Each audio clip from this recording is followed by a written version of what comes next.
여러분, 우리 인생의 행복은 어디서 오는가? 가만히 보니까, 제가 사람들 사는 모습을 보니까 인생 행복은 자존감에서 오는 것 같아요. 자존감. 그래서 자존감이 무엇이냐? 자존감은 자기를 사랑하는 마음이죠. 나는 나를 너무 사랑해. 이런 사람들은요, 자신감이 넘쳐요. 그럼 자신감은 뭐냐? 자신감은 두려움이 없이 당당하게 생각하는 마음이죠. 그러니까 뭐 거칠 것이 없어요. 뭐라든 간에 뭐 자신감이 넘칩니다. 왜? 아니, 자존감이 있으니까. 그런데 이 자신감과 비슷한 말이지만 반대의 의미로 자존심이라는 게 있어요. 자존심. 또 이 자존심은 뭐냐? 자존심은 남에게 인정받고 싶은 그런 마음이에요. 자존감은 자기를 사랑하는 마음이라고 하면 이 자존심은 다른 사람들한테 좀 사랑받았으면 좋겠어. 그러니까 다른 사람하고 항상 비교를 하죠. 내가 나를 사랑해야 되는데 나를 사랑하는 것보다는 다른 사람들로부터 사랑받고 싶은 거예요. 그러니까 어떻게 해요? 끊임없이 눈치를 보고 그리고 그 사람과 계속 비교를 하게 되죠. 그래서 자존감이 낮은 사람은 자신감이 떨어져요. 자신감이 떨어지는 사람은 뭐만 세냐? 쓸데없는 자존심만 센 경우가 많이 있다는 것이죠. 결국은 왜 자존심이 세냐? 왜 자존심을 꺾지 못하느냐? 자존감이 낮은 거래요. 자존감이. 자기에 대한 자신감이, 자기를 존중하는 마음이 없으니까 자신감이 없어. 자신감이 없으니까 자존심만 자꾸 들고 대는 거예요. 우리 종종 그런 사람들이 있죠. 고집이 아주 항소고집 그런 사람들이 있어요. 뭐 고집 내세울 게 뭐가 있습니까? 그리스도인들에게. 정리를 하면 그렇습니다. 자존감이 높은 사람은 자신감도 높다는 것이죠. 그리고 내가 자신감이 떨어지면 자신을 사랑하는 자존감도 같이 떨어진다는 거예요. 그리고 내가 쓸데없이 자존심이 세다는 것은 나의 자존감이 좀 낮다는 것입니다. 그리고 자신감을 기르기 위해서는 자존감을 높여야 된다는 것이죠. 그러면 우리가 어떻게 자존감을 올릴 수 있을까요? 자존심을 높이고 자존감을 가지고 자신감 있는 그리스도인으로 그렇게 살기 위해서는 세 가지 중요한 문제가 해결이 돼야 됩니다. 첫째는 내가 누구인가? 자신의 정체성을 분명히 알아야 한다는 것이죠. 우리는 누굽니까? 우리는 구원받은 하나님의 자녀예요. 세상을 만드신 하나님, 그리고 이후에 심판하실 하나님, 그 하나님이 나의 하나님이다. 그러면 흔들리지 않습니다. 나는 하나님의 자녀다. 나는 하나님의 백성이다. 어떠한 경우에도 하나님이 나와 함께 하신다. 뭐 두려울 게 없죠. 우리가 그렇죠? 근데 우리는 죽음 앞에서도요, 별로 두려워하지 않아요. 우리가 코로나를 무서워하는 것은 괜히 우리 때문에 다른 사람들이 피해를 입을까 봐 우리가 조심하는 거지, 코로나 걸리는 거 별로 두려워하지 않아요. 그리고 두 번째로는 우리 삶과 신앙에 열정이 있어야 됩니다. 신앙생활에도 열심히 있고 그리고 우리의 삶에도 열심히 있어야 돼요. 여러분, 사람이 바쁘지 않잖아요. 바쁘지 않으면 뭐 하느냐? 다윗처럼 옥상을 거니려. 옥상을 거닐면 쓸데없는 생각을 합니다. 그래서 사람은요, 특별히 그리스도인은 바빠야 됩니다. 일을 만들어야 돼요. 시간이 나면 부지런히 성경도 보고 기도도 하고 그리고 정할 일이 없으면 나가서 전도하고, 하여튼 바빠야 돼요. 부지런해야 됩니다. 열정이 있어야 돼요. 여러분, 열정 없으면 직장에서도 그거보다 꼴 보기 싫은 거 없어요. 우리 애들도 예전에 공부하는 거 보면 공부를 하는 건지 마는 건지 그거 보고 있으면 속 터져 주고. 근데 요즘에는 막 밤을 새워가면서 공부를 해요. 왜? 자격증 시험을 봐야 되거든. 학교를 졸업하면서 취직하려면 자격증을 따야 돼요. 그때같이 지금처럼 공부했으면 제가 볼 때는 서울은 갔어요. 서울 근처는 갔어요. 그리고 세 번째로는 영성이 있어야 됩니다. 영성이라는 것은 무엇이냐면 쉬운 말로 하나님과의 친밀감이에요. 하나님과 얼마나 친하느냐? 하나님과 친하려면 어떻게 되죠? 어떻게 예배 생활 잘해야 되고 말씀 열심히 읽고 순종하고 기도하고 찬양하고 이런 생활을 해야 된다는 것이죠. 그게 뭐냐? 하나님과 동행하는 삶이에요. 하나님과 동행하는 삶을 조금 어려운 말로 하면 영성이라고 이야기해요. 그런데 이 영성이요, 현실과 떨어져 있으면 안 돼. 현실성 있는 영성이 있어야 돼요. 그것을 현실에 뿌리 박은 영성이다, 그렇게 이야기합니다. 여러분, 그리스도인들이 하나님 믿는다고 해서 맨날 신비주의로 가면요, 그 사람 세상에서 왕따 당하기 아주 십상입니다. 현실성이 있어야 돼. 주님이 말씀하신 것처럼 야, 구하라, 찾으라, 두드리라. 그렇게 우리의 영성이 주님과 함께 동행하는 삶이 세상 속에서 우리의 신앙에 큰 영향이 있기 때문에 우리가 세상 가운데에서 어떻게 지혜롭게 살 것이냐, 어떻게 하나님의 거룩한 백성으로 살 것이냐, 이런 영성이 있어야 된다는 것이죠. 그래서 우리 가운데의 정체성과 열정과 영성이 분명하면 그리스도인은 자존감이 올라가게 돼 있습니다. 그리스도인이 자존감이 올라가게 되면 우리 교회 모토처럼 행복한 인생을 살 수 있는 거예요. 여러분, 인생을 어떻게 사는 것이 잘 사는 거지를 모르는 인생은 캄캄한 어두움 가운데에서 더듬거리며 사는 거나 조금도 다를 바가 없다는 것이죠. 그런 사람들 가운데 어느 날 예수님께서 나타나셔서 이렇게 말씀을 하세요. 요한복음 8장 12절 말씀을 보니까 나는 세상의 빛이니 나를 따르는 자는 어두움에 다니지 아니하고 생명의 빛을 얻으리라, 이렇게 이야기해요. 그러니까 나는 빛이다 라고 하니까 우리는 예수님의 그 모든 것들을 다 믿잖아요. 그러니까 우리는 우리 안에 뭐가 있느냐, 생명의 빛이 있다는 거예요. 우리가 어떻게 살아야 하는지, 무엇을 위해 살아야 하는지, 그리고 어떻게 살아야 하는지 우리는 분명히 알고 있다는 것이죠. 그러나 예수님을 모르는 사람은 어때요? 어두움에 다니고 있다는 것이죠. 여러분, 캄캄한 어두움 가운데에서 할 수 있는 게 뭐가 있겠습니까? 우리가 달란트와 재능을 정하는 것은 하나님의 몫입니다. 하지만 받은 달란트와 재능을 가지고 열매를 남기는 것은 우리의 몫이라는 것이죠. 마태복음 25장에 기록된 예수님의 비유가 그것을 말씀해 주고 있어요. 어떤 주인이 타국에 가면서 종들에게 달란트를 줍니다. 어떤 종에게는 5달란트를, 어떤 종에는 2달란트를, 또 어떤 종에게는 1달란트를 맡기죠. 이것을 보면 보세요. 모든 사람은요, 모든 인간은 몇 달란트를 받았느냐 하는 것에 관심을 둘 것이 아니라는 것이죠. 즉, 종에게 달란트를 준 것이 누구예요? 주인이에요. 주인의 마음대로 너는 5달란트, 너는 2달란트, 너는 1달란트. 여러분, 이 달란트가 얼마나 큰 액수인지 알죠? 이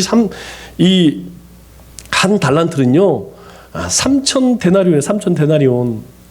10년 연봉에 해당되는 굉장히 큰 돈입니다. 그런데 그냥 주인 마음대로 줬다는 거예요. 그 얘기는 우리 인생의 달란트도 재능도 하나님께서 그냥 하나님이 주셨다는 거예요. 하나님이 우리에게 그냥 맡겨주셨다는 거예요.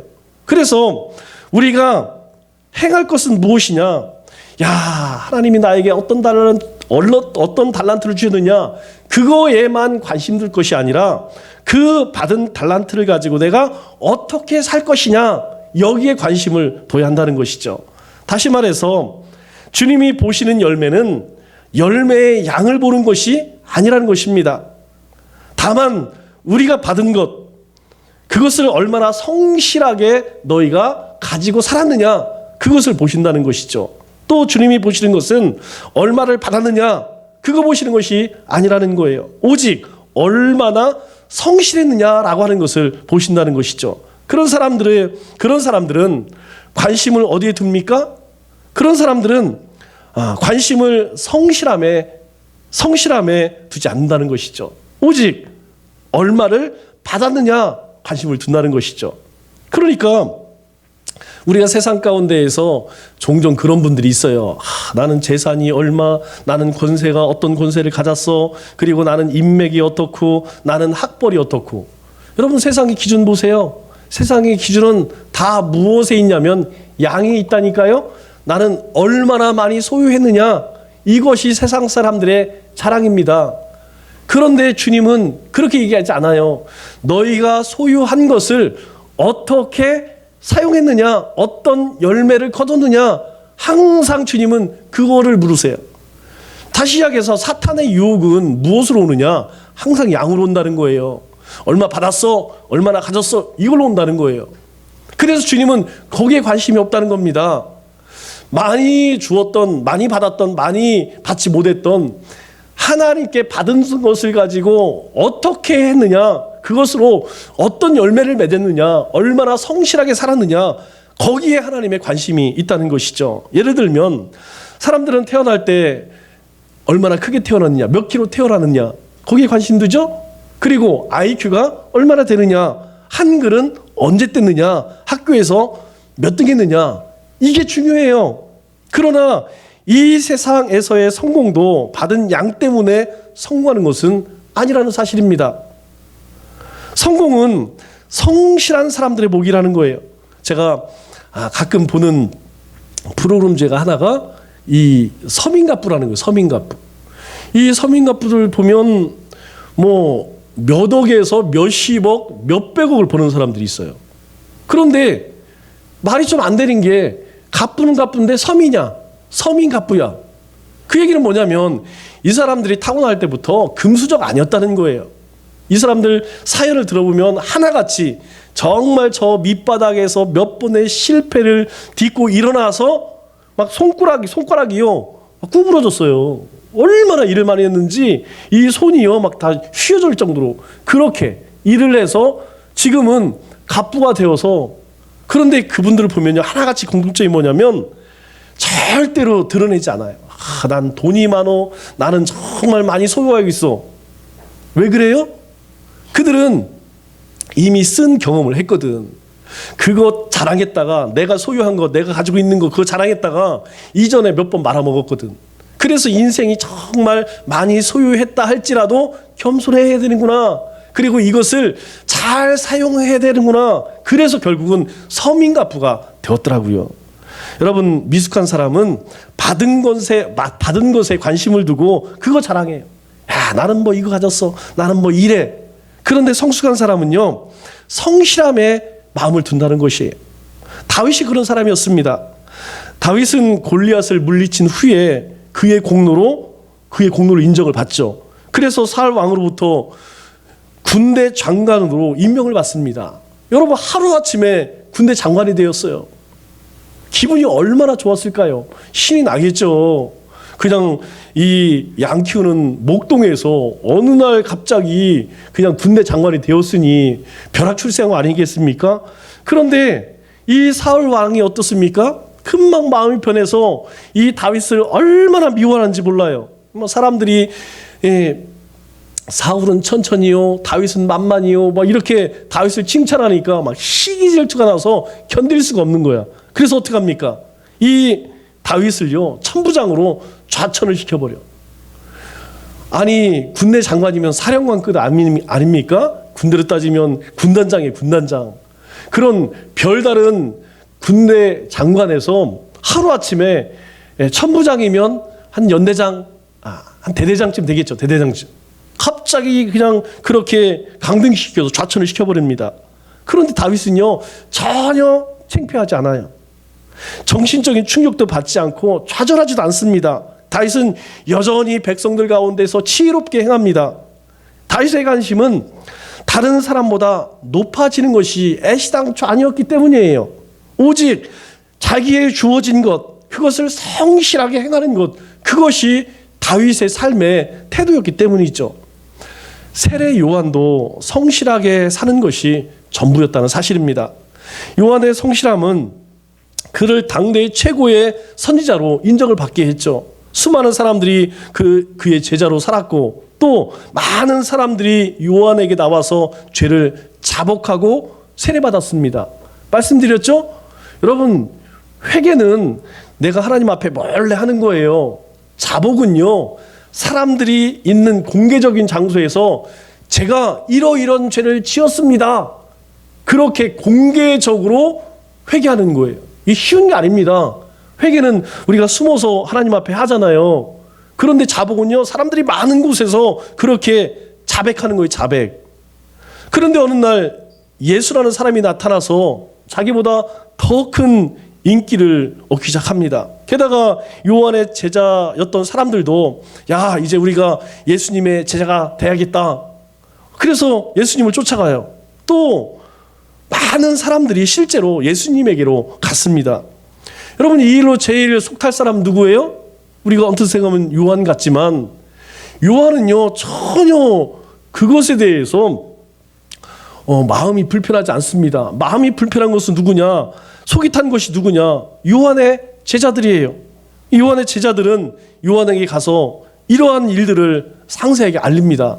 우리 요한복음 3장 26절 말씀을 보니까 가서 뭐라고 이야기하느냐? 선생님과 함께 요단강 저편에 있던 이 곧 예수님이 증언하시던 그분이 세례를 베풀매 사람들이 다 그에게로 가더이다. 여러분이 성경이 고상하게 써서 그렇지 우리 표현으로 하면 어떻습니까? 아니 선생님께서 얘기하시던 그분이 지금 저쪽에서 이렇게 하니까 사람들이요, 아니 선생님 배신하고 다 저 예수한테 가요. 그 마음속에는 제자들이 지금 어떤 마음이에요? 부글부글 끓고 있는 거죠. 막 지금 참을 수가 견딜 수가 없는 거죠. 그러나 정작 요한은 어떻습니까? 담담해요. 놀라거나 불안하거나 전혀 속상하지 않습니다. 오히려 예수님은 잘 돼야 되고 자신은 망해야 하는 것이 아니냐, 제자들에게 그렇게 설득을 합니다. 우리 28절로 30절 말씀을 보니까 내가 말한 바 나는 그리스도가 아니요 그의 앞에 보내심을 받은 자라고 한 것을 증언할 자라는 것은 너희도 잘 안다. 신부를 취하는 자는 신랑이나 서서 신랑의 음성을 듣는 친구가 크게 기뻐하나니 나는 그러한 기쁨으로 충만하였노라. 그는 흥하여야 하겠고 나는 쇠하여야 하리라. 나는 아무것도 아니라는 거예요. 내가 한 거는 아무것도 아니라는 거예요. 나는 쇠지고 그분은 예수님은 흥해야 한다는 거예요.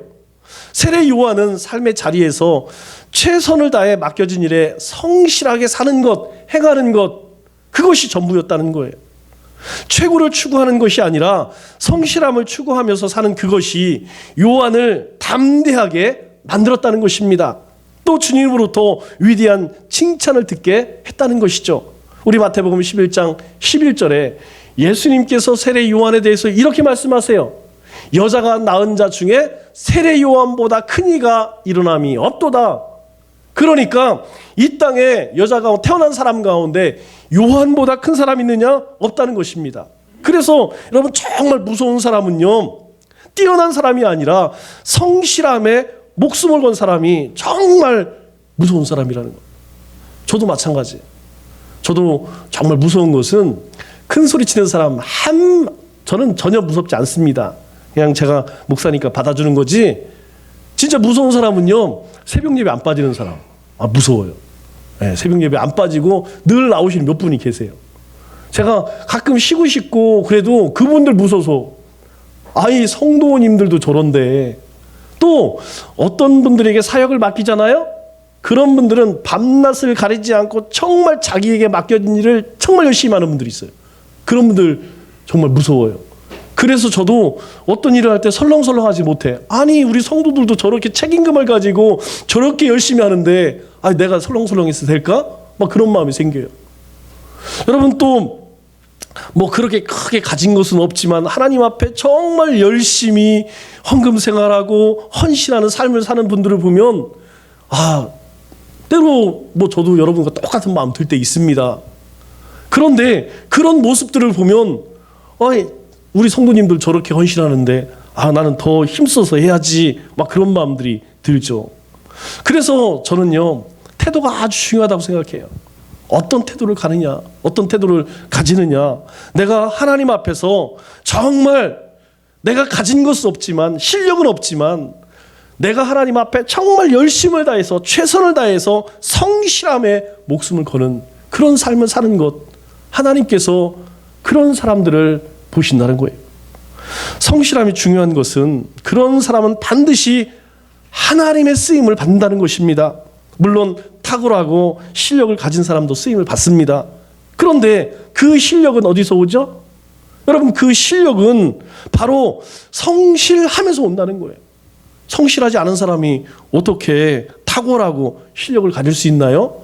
그래서 저도 예전에 많이 듣던 말이 공부는 어디로 하느냐? 머리로 하는 게 아니래요. 공부는 엉덩이로 하는 것이다.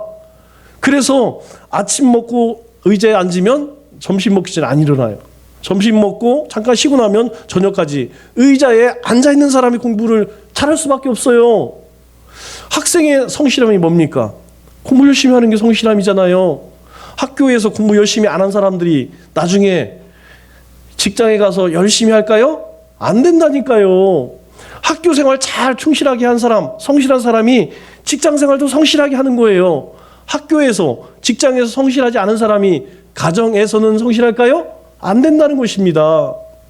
특별히 성실을 바탕으로 한 탁월함과 실력이 아닐 경우는 쓰임받기가 아주 어렵다는 거예요. 여러분, 가지고 있는 특별한 재주가 있습니다. 특별히 가지고 있는 은사들이 있어요. 그런데 그것이 오래 가느냐? 절대 오래 가지 못한다는 거예요.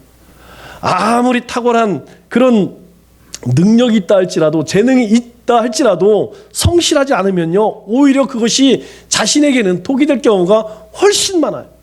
그런 경우를 굉장히 많이 봤습니다. 우리 어머니들이 하는 얘기가 뭐냐면, 우리 애들은 나를 닮아서 머리는 참 좋은데 공부를 하냐. 그래, 머리는 좋아요.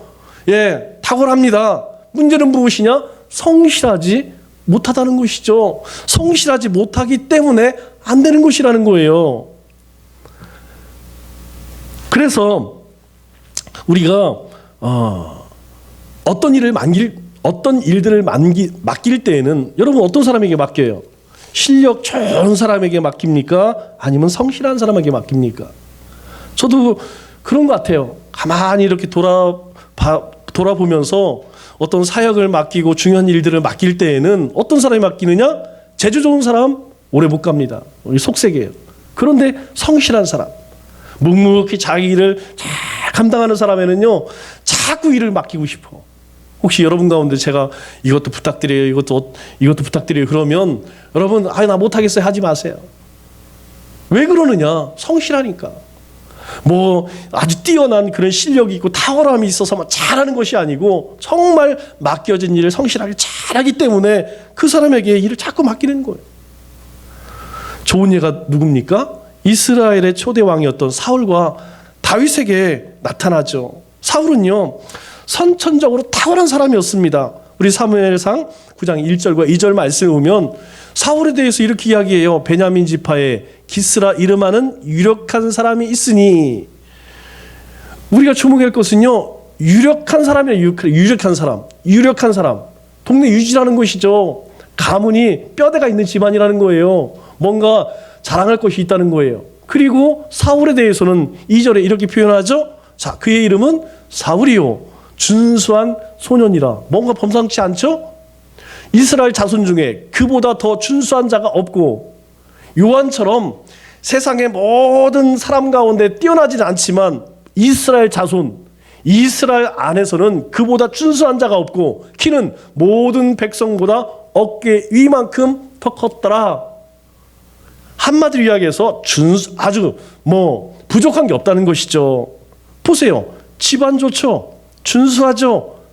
키가 컸다는 얘기는 뭐예요? 잘났다는 거죠. 그리고 결국 어떻게 죽어요? 머리털이 나무 가지에 걸려서 죽죠. 그런데 당시에는요, 이 머리 숱이 많다는 것이 이 지금으로 따지면 미남의 조건 중에 하나예요. 숱이 많았다는 얘기예요. 그 얘기는 뭐예요? 그가 모든 사람 앞에서 기죽일 만큼 그렇게 잘났다는 것을 이야기하는 것이죠. 집안 배경도 좋고 타고난 체력과 두뇌도 남달랐습니다. 그래서 사람들은 사울에게 매력을 느꼈고 왕으로 삼는 것을 조금도 주저하지 않았습니다. 그런데 사울은 왕으로서 어때요? 성실하지 못했다는 것이죠. 결정적으로 성실하지 못했기 때문에 하나님의 말씀을 저버렸어요. 여러분, 하나님의 말씀을 사울은 왜 저버렸을까요? 왜 저버려요? 평상시에 하나님 말씀과 함께 사는 그런 삶을 살아본 적이 없어요. 우리가 생각할 때 왕 정도 됐으면 이제 하나님의 인도하심을 따라 살면 두려울 게 없잖아요. 살아계신 그 당시에는 하나님이 직접 그냥 모든 일들을 하셨으니까. 그런데 왜 사울이 하나님 말씀을 버렸느냐? 평상시에 하나님 말씀에 순종하는 삶을 살아본 적이 없어요. 하나님 말씀에 순종하는 삶을 살지 않았다는 것을 다른 말로 이야기하면 자기 마음대로 살았다, 자기 뜻대로 살았다, 이렇게 얘기해 드린 거예요. 여러분들에게 왜 큐티하십시오라고 얘기하는지 아세요? 큐티를 하지 않으면, 하나님의 말씀을 붙잡지 않으면 뭐가 튀어나오는지 아세요? 내가 튀어납니다. 내 자아가, 내 생각이, 경험이, 지식이 나오게 돼 있는 거예요. 그러면 결정적인 순간에 하나님의 말씀을 붙드는 것이 아니고 뭘 붙들어요? 자기 자신을 붙든다니까요. 그게 망하는 인생이라는 거예요. 사울이 왜 망했느냐? 평상시에 불성실했어.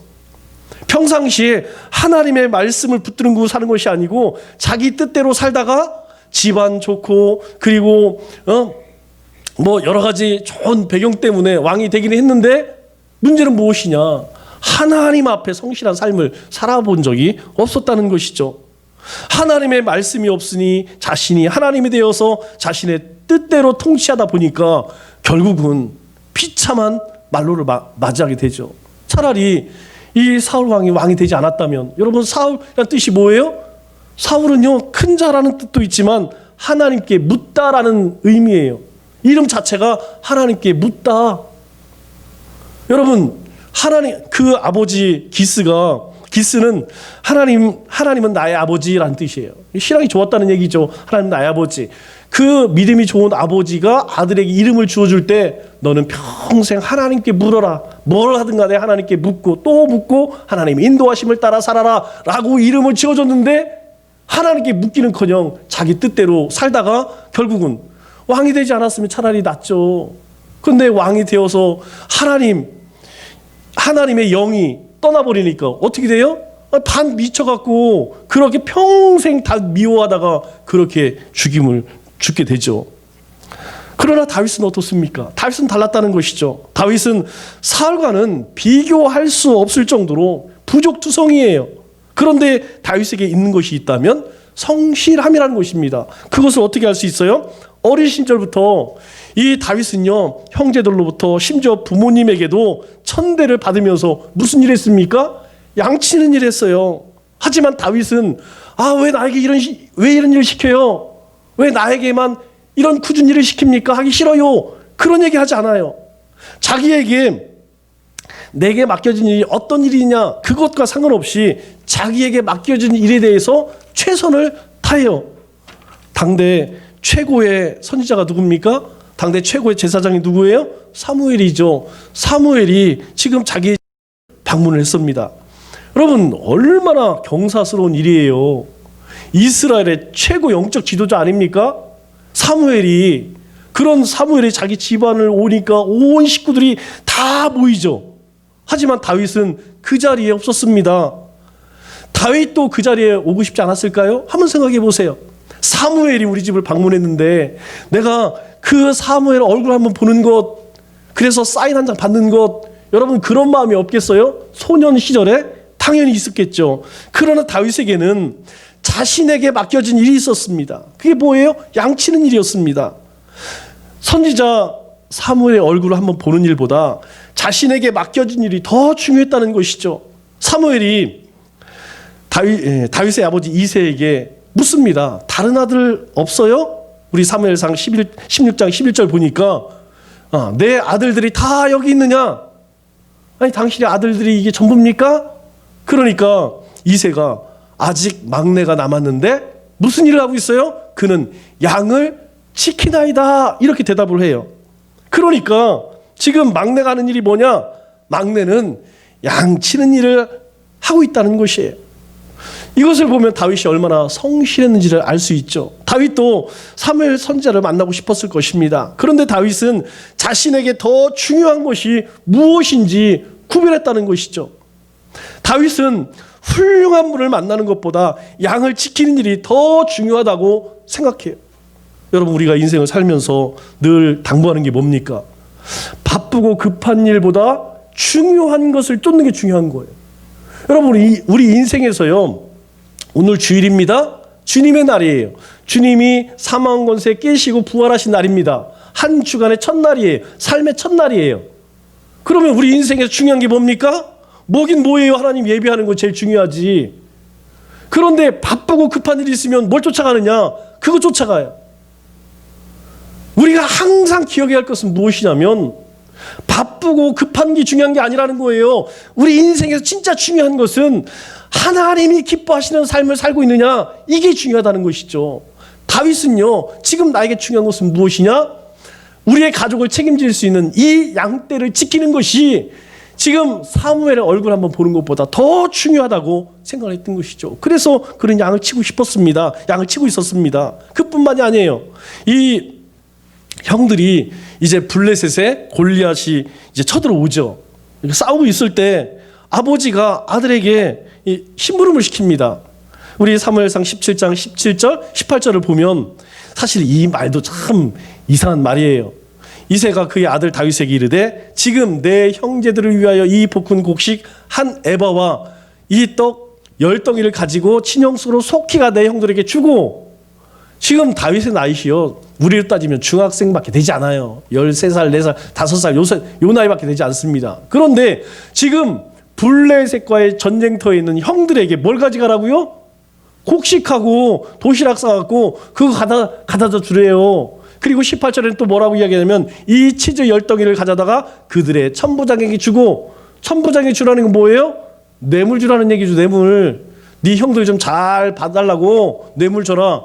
그리고 또 뭐라고 이야기하냐면 내 형들의 안부를 살피고 증표를 가져와라. 이 일을 누구에게 시키냐면 그냥 이제까지 양만 치던 막내 다윗에게 이 일을 시키는 거예요. 그런데 다윗은 어떻습니까? 아버지가 시키는 일에 투말하지 않고 순종을 해요. 순종하는 건 좋아요. 그러면 다윗이 지금 하고 있는 일이 뭐예요? 양치는 일이었죠. 그럼 양치는 일은 집어 던지고 그냥 갔을까요? 양들은 어떻게 해요? 우리 17장 20절 말씀을 보면 이렇게 이야기합니다. 다윗이 이제 아버지 심부름 해야 되죠? 다윗이 아침에 일찍이 일어나서 양을 양 지키는 자에게 맡기고라고 이야기해요. 아니 지금 아버지가 중요한 일을 시켰으니까 정신없이 빨리 갈 수도 있었는데 다윗은 그렇게 하지 않았다는 거예요. 다윗은요, 양 치는 자들에게 맡기고. 그러면 우리가 용역 사무실 가서 사람 사갖고 그렇게 했을까요? 아니에요. 제 생각에는 양 지키는 자들이라는 것은 자신도 평상시에 늘 양 지키는 일을 했으니까 다른 양 지키는 사람 목동들 많이 알 거 아니에요. 자기 친구들 많이 있을 거 아니에요. 그 친구들에게 가서 당부를 하는 거예요. 내가 그냥 목숨처럼, 네 알지? 내가 그냥 사자의 입을 찢고 공의 입을 찢어서 지켰던 양들이요. 그러니까 니네들이 목숨을 걸고 우리 양도 지켜줘야 된다. 그렇게 신신당부하면서 맡기고, 그렇게 맡기고, 그리고 나서 아버지의 심부름을 갔다는 거예요. 성경은 왜 이 다윗의 태도를 기록했을까요? 그냥 아침 일찍 일어나서 이새가 명령한 대로 가지고 가서 진영에 이렇게 기록하면 되잖아요. 그런데 다윗이 이 진영 전쟁터에 가기 전에 양 지키는 자들에게 맡기고라고 하는 말을 성경에 다 기록해 놓았어요. 그것은 다윗의 성실함을 엿볼 수 있는, 다윗이 얼마나 자기에게 맡겨준 일을 최선을 다했는지 볼 수 있는 것이죠. 다윗은 자신에게 맡겨준 양에 대한 성실함에 대해서 말해주고 있는 거예요. 그러면 하나님께서는요, 선천적으로 탁월한 사람을 우리가 성경을 통해서 쭉 보면 잘 사용하지 않아요. 여러분, 왜 선천적으로 뛰어난 사람을 잘 사용하지 않을까? 제가 가만히 생각해 보니까 그 사람들은 하나님의 능력으로 하는 것이 아니고 자기의 능력으로 하려고 해요. 여러분, 그 대표적인 게 누구냐? 접니다. 제가 신학을 할 때 항상 머릿속에 생각했던 게 뭐냐면, 우리가 하나님의 종이 되려면 우리나라에서 제일 좋은 신학교를 가야지, 그리고 최고의 사역을 해야지, 최고의 열매를 거둬야지, 항상 그런 생각이 없지 않아 있었어요. 그런데 결국 하나님께서 그것을 다 꺾으세요. 제일 볼품없는 학교 보내고 제일 볼품없는 사역들 맡기고 고생 진짜, 그리고 나서 하나님께서 쓰시는 것 같아요. 여러분 꼭 기억하세요.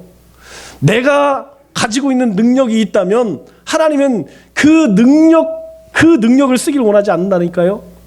하나님은 하나님을 의지해서 하나님이 주시는 힘으로 하나님이 주시는 능력으로 감당하기를 원하신다는 거예요. 그럴 때 우리의 능력이 우리가 가지고 있는 달란트가 진정한 가치를 드러내는 것입니다. 그때의 진정 하나님의 영광이 드러난다는 거예요. 우리가 하나님을 의지하지 않으면 하나님의 인도하심을 따라 살지 않으면 우리는 자꾸 뭘 드러내고 싶으냐? 나라고 하는 존재, 내가 가지고 있는 능력을 드러내고 싶은 거예요. 그래서 하나님께서는요, 탁월한 자들을 그렇게 선호하지 않습니다. 오히려 성실한 사람을 사용하신다는 것이죠. 오늘 본문 말씀 한번 보세요. 오늘 본문 말씀을 우리말 성경으로 한번 보겠습니다. 하나님은 또한 다윗을 선택해 그분의 종으로 삼으셨고 그를 우리 양 우리에서 끌어내 새끼를 두는 어미 양을 치던 그를 불러 그분의 백성 야곱을 그분의 소유 이스라엘을 치는 목자가 되게 하셨다. 그리하여 다윗은 참된 마음으로 그들을 먹이고 능숙한 솜씨로 그들을 인도했던 것이다. 여러분, 그가 하나님 앞에 쓰임 받을 수 있었던 것, 그리고 그가 하나님이 맡겨주신 일을 잘 감당할 수 있었던 것에 대해서 무엇을 가지고 설명하느냐? 그가 이전에 어떤 일들을 했느냐? 목동 때에 양을 칠 때의 이야기를 가지고 와서 이야기를 해요. 그러니까 이 말의 의미는 무엇이냐면 하나님께서 다윗을 왕으로 선택한 이유는 그의 목동 시절에 보여준 성실함 때문에 하나님께서는 그들을 이스라엘 왕으로 세우셨다. 그렇게 말씀하는 거예요. 성실함이 뭘까요? 여러분, 성실함이 뭘까요? 성실함이라는 것을 말로 표현하려고 하면 사실 생각이 굉장히 복잡해져요. 어떤 한 단어로 그것을 설명하기가 참 애매합니다. 또 우리가 여러 말을 섞어서 그것을 설명하려고 해도 상당히 부족해요. 그럼에도 불구하고 우리가 굳이 표현을 한다면 정직하다는 것과 그리고 믿을만하다는 것을 포함한다는 것이죠. 또한 우리가 실수를 쓰지 않는 것도 포함하고 가식이 없으며 변함도 없고 배신하지 않는 것, 이런 것들을 다 포함하고 있어요. 그뿐만 아니라 맡겨진 일에 전념하고 초심을 잃지 않는 것도 포함되겠죠. 그러면서 지속하는 것, 이런 말들이 다 성실하다라는 말 속에 들어있다는 거예요. 그러므로 우리가 바뀌어야 할 것은 무엇일까요? 여러분, 이제 12월이 얼마 남지 않았어요? 이제 우리가 새로운 해를 맞이합니다. 우리가 한 해를 마무리하고 새해를 준비하면서 먼저 우리의 의식을 바꿔야 한다는 거예요. 최고가 되려는 태도에서 최선을 다하는 인생을 살겠다는 의식으로 바꿔야 한다는 것이죠. 그러면 성실함이 시작될 것이라는 거예요. 최고가 되려고 하면 어떻습니까? 내가 최고가 되려고 하면 편법을 쓰고 법도 무시합니다. 최고를 목표로 하기 때문에 학력도 경력도 실력도 조작을 하고 사람을 속일 수밖에 없어요. 얼굴도 몸도 다 뜯어 고칩니다. 세상의 일들을 전혀 두려워하지 않아요. 세간의 인기를 얻기 위해 몸부림을 칩니다. 심지어 하나님도 두려워하지 않는다니까요. 최고의 부와 권세와 명예를 얻어야 하기에 교회 오면 뭐라고 이야기해요? 나는 세례교인입니다. 성당에 가면 나 영세 받았습니다. 절에 가면 나 불자입니다. 유교에 가면 나 사서삼경 몇 번 읽었습니다. 여러분, 실제로 교회 안에서 그런 사람들이 있어요. 우리야 뭐 그런 분들이 없지만 여러분, 큰 교회에 가보면 막 장로 되려고, 권사 되려고 정말 최고의 신앙인이라는 소리 듣고 싶어서 여러분, 자기 멋대로 하는 사람들이 얼마나 많은지 몰라요. 거짓 11조에 헌금을 하기도 하고, 신약 성경에 나오는 우리 아나니아와 삽비라 부부처럼 헌금을 하면서 그 목적을 어디에 둬요? 인기에 둔다니까요. 최고를 추구하는 사람들의 불쌍한 행동들이죠. 그런 사람들은 자신을 속이고 가족을 속이고 성도들을 속입니다. 심지어 하나님도 두려워하지 않고 하나님도 속이는 것이에요. 그렇기 때문에 참된 성공은 성실한 인생을 우리가 살기를 원한다면 최선을 다하는 삶을 살겠다는 우리 인식의 변화가 있어야 된다는 거예요. 여러분, 우리가 코로나 재앙이 오고 나서 우리가 한 일들이 있어요. 여러분들이 교회 연역에 들어가면 제가 중요한 행사들은 거기다 다 기록 올리는데 우리가 기도대행진, 말씀대행진, 하야통산 뭐 이런 거 했죠. 여러분 끝나고 나면 많은 분들에게 맨날 시상식을 합니까? 뭐 시상식 한다가 해봐야 뭐 큰 선물도 아니지만 하는 중요한 이유가 있습니다. 오늘도 할 거예요. 여러분 하야통삼 어려울까요? 선 긋고 대화치하는 거 어렵지 않습니다. 하려고 하면 다 할 수 있어요. 그런데 한 사람들 한 달 동안 쉬지 않고 성실하다는 거예요. 그 성실함을 저는 칭찬하고 싶어요. 말씀 대행진할 때에 하루 5장씩 녹음하는 거 여러분 20분이면 20분도 걸리지 않아요. 좀 빠르게 하면 15분, 10분이면 다 해요. 그런데 2달 동안 그것을 성실하게 하신 분들이 있어요. 여러분 내일부터는 우리가 무엇을 하냐면 40일 특별 기도회를 해요.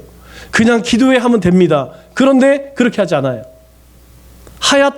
하야통삼이 아니고 말기참회를 합니다. 말씀, 기도, 찬양, 메시지.